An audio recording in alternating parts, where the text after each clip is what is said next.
This is Old Line Farmer Radio, a Maryland Farm Bureau production, helping you achieve your best farm future.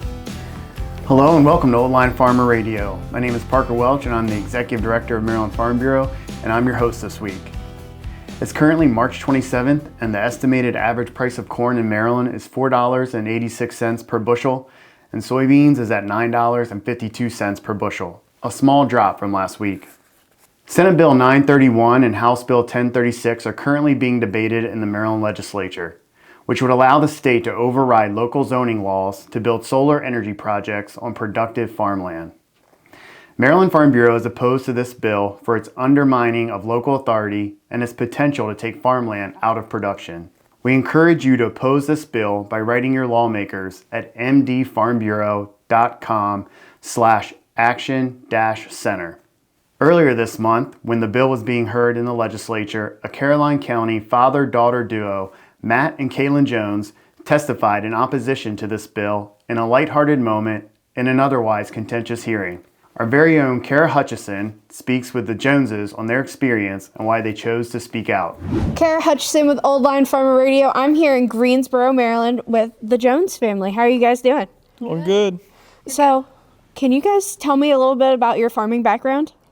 Yeah, we farm quite a few thousand acres here in Caroline County and own several, couple thousand acres right here in the Denton, Caroline County area. It's my daughter, Kaylyn. Hi. So, Kaylyn, you're also an FFA member, aren't you? I am, yep. I'm a part of the Lake Forest FFA member. All right. What CDEs, LDEs do you do? So, actually, yesterday, I just competed in farm business and ranch management. I've also competed in milk quality because I show dairy cows. And I've competed in, I'm trying to think, I've done a bunch. CCM, which is chapter code of conduct. So you kind of run through, like, when I went to testify, like how they run the meeting there. We pretty much ran it, and I was, like, how the chair was there. I was the chair of my group. Oh, that's awesome. Mm-hmm. Great to see young leaders in agriculture. So recently you guys were able to go up to Annapolis and testify on what we call the solar bill, SB 931 and House Bill 1036. So can you tell me about how you guys heard about that bill and why it was so important for you to go testify in Annapolis? Yeah, pretty much Caroline County, they started to put in a lot of solar. And Kaylyn explained her testimony. Our area's going to be largely impacted by it. And we would just like to have a choice on whether we do what we do with our farms, and the bill's pretty tragic when it comes to just a landowner making choices to do on their land and not having stuff held over their heads and stuff. So I've known that for quite some time about solar. My kids have watched me go to different places like Annapolis several times, so that gained their interest over the years. What's Dad doing? So yeah, that's how Kaylyn ended up knowing a little bit more about solar than what she ever needed to.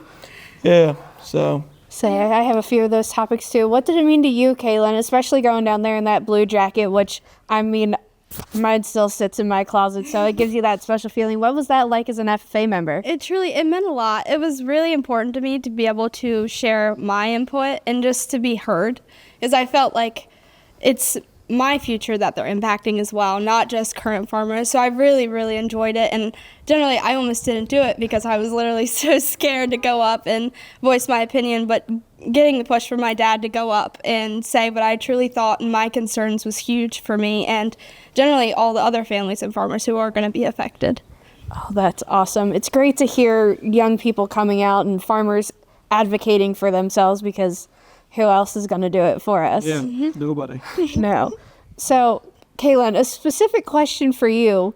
What was that feeling you had, not only the fear that you had going up and testifying, but when your dad came around the corner with the camera in hand? It was embarrassing as well, but it was really reassuring too for him to be there, because it was almost like at least one of the people in that room understood what I was coming from, and the people when he sat down with the rest, it kind of was like at least one person knows that what I'm saying is true and understands my concerns. Yeah, she got real worried there. So the whole evening, so there was a lot of people that did a really good job. And the way they were being responded to and stuff had started to bother. And she had decided we were going to go. And we actually got up to go. And it's a funny story, and it should be told. Steve Hershey was standing by the door when we went out. And I said, hey, she's like, you going to testify? And it's like, now we're gonna go ahead and get out of here. And he ended up taking Kaylyn out and letting her read to him what he said. And he said, you need to get back in there and say that. And we come back in, and they called her name a couple minutes later, and she did a great job, and she was probably concerned that if she was spoken to the way that someone were spoken to, her father would probably embarrass her a little bit more. Definitely. And she wasn't intimidated by it, because she just told me a couple times, she was like, if they speak to me like that, I'm probably not going to be nice back, and it ended up being great because it was nice. Everything was said. It was all positive and everything, but I was very impressed by all the people that spoke and that just came out to represent agriculture in Maryland. It was more than just a single person thing. It was done very well by everybody. So that moment when your dad came around the corner with the camera and advocated for you like you were going to testify, that's our viral moment. What does that mean to you guys and your family, and what it means to advocate for farmers? It means a lot to me specifically, and I'm sure the rest of my sisters too, because I feel like when they're looking at this, it's the big picture. They want to put solar on farms, but they're not seeing who it affects. So just putting a face to the name, I'm sure people have heard, yes, they farm a lot, they have a lot of land. Well, they see it as, well, we can put solar panels on that. We can build this, trying to put more commercial solar in the area. It's not, they don't see who they're truly affecting. And my future, if they take farms away from us, that's one less farm that I have the ability to put whatever I want on. And it was really nice for people who are up there, the one guy, I forget his name. What was his name? The C.T. chair. Wilson. Just him kind of being Wilson. able to put a face to the name. It was so different the way he talked to me than the rest of the people. And they kind of created almost a stigma around certain words, our farms being taken and the choice not being given to the farmers. And I was afraid to go up and kind of speak my truth, and them actually hearing me out and not just saying no, no, no, and people getting the point was really, really helpful. Do you guys have anything you want to add or say to our members so they understand the importance of advocating for themselves and farmers across Maryland? Yeah, I'll say it first. The poultry industry is important on the shore, and this is definitely a big nail in its coffin. And I'm a grain farmer. That's how I make my living. And if it's missing from here, then I'm missing. So I'm really glad that our younger generation's speaking for us, and they do a good job. And with that, I'll let Kaylyn. I'd just like to say thank you to the generation now, my dad and everyone who came up to speak as well, just looking out for my generation's farming, because if we don't now, then there will be nothing left to farm in the future. So thank you. Oh, that's awesome. Thank you guys for taking the time to speak with us today and being on Old Line Farmer Radio, and can't wait for you to listen to the next podcast. Appreciate it. The Maryland General Assembly is currently debating the state's budget, which is passed in the House and is currently being considered in the Senate. Now, if you remember a few weeks ago, we informed you of the deep cuts made to key ag programs and how you can make your voice heard. Well, since that call to action, nearly 700 of you wrote lawmakers in opposition to these cuts, and as a result, these deep cuts were largely avoided. It's really a testament to the grassroots action of our Maryland Farm Bureau members. To fill us in on the budget a little bit more, Jeb Burchick speaks with MARBIDCO Executive Director Steve McHenry. Steve, thank you so much for joining us on Old Line Farmer Radio. Yeah, it's my pleasure. Yeah, so for those that don't know, Steve is the Executive Director of MARBIDCO. It's an amazing organization that does ag business development. But we're having him on because you won't find another person in the state's agricultural community that is probably better well-versed on all things budget. Steve, when you take a look at this latest budget that was passed by the House, what do you make of it in terms of funding to some key ag programs that we've been discussing? Yes, well, certainly a very difficult budget year, as I'm sure your listeners know and viewers know. There were some things put on the table 2 or 3 weeks ago that could have been very detrimental to agriculture. The good news is that, and again, kudos to Farm Bureau. I think you had more than 300 letters come in to legislators over the last couple of weeks, rallying support for programs. The legislature largely heard you. If those cuts had been adopted, would have significantly reduced funding for MDA's Resource Conservation Division, cutting in half the amount of money available for the cover crops program. That did not happen. So there's nothing relative to that. So the governor's proposed budget relative to MDA has largely passed with some minor tweaking. The original budget called for SMATIC to be basically defunded over a 4-year period. Well, good news there. The House totally restored that funding to its statutorily mandated level. No cuts to the 2010 trust fund. Finally, there was a reduction to funding that goes to the land preservation programs.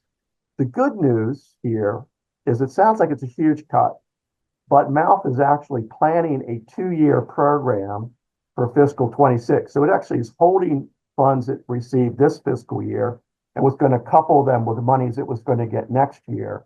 So in fiscal 26, with the money it's holding plus 6.6 million additional funding from what the General Assembly appears to be approving, they'll have 30 million from state transfer tax revenues, and they'll add 10 to 12 million in county provided funds.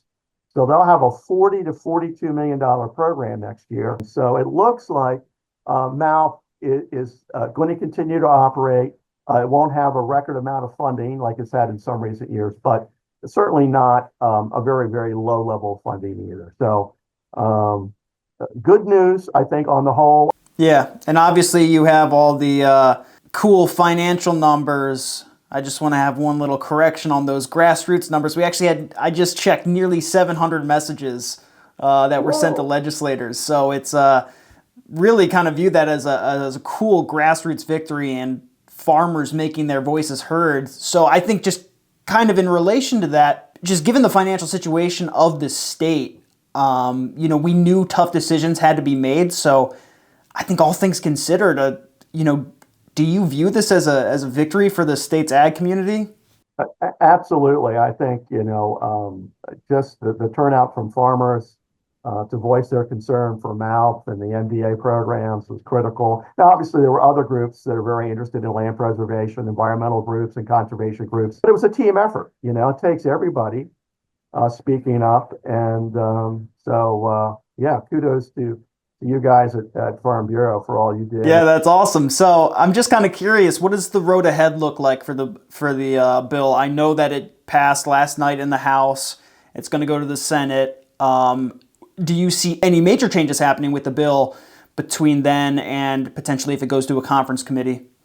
It's possible that anything could happen, but generally, if the posture of the first chamber and the posture of the second chamber are the same on an item, they don't tweak it, generally speaking. I think because both the House and the Senate appear to be agreeing, they should be in alignment. And I don't think farmers need to be worried that they would take more from MALF, for example. Yeah, that's really good news. Steve, I know you're really busy. I want to thank you for joining us here today. We'd love to have you come back on and talk about MARBIDCO and some of the amazing things that you guys are doing there. But for right now, just thank you so much for informing us about the budget and some of the good news that we've seen here in the past few weeks. No, happy to. Look forward to seeing you again. With laws, taxes, and regulations being considered at the federal, state, and local level, farmers often bear the brunt of these government actions. So that's where we come in. Farm Bureau is your voice to our policymakers, so please help us in our mission by becoming a Maryland Farm Bureau member at members.mdfarmbureau.com. With that, please give us a rating and a review.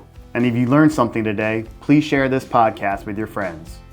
Old Line Farmer Radio is a production of Maryland Farm Bureau, produced by Jeb Burchick, and contributions this week from Parker Welch, Kara Hutchison, and Tyler Huff. Introduction by Hollis Zimmerman. Thank you for listening, and we will catch you next time on Old Line Farmer Radio.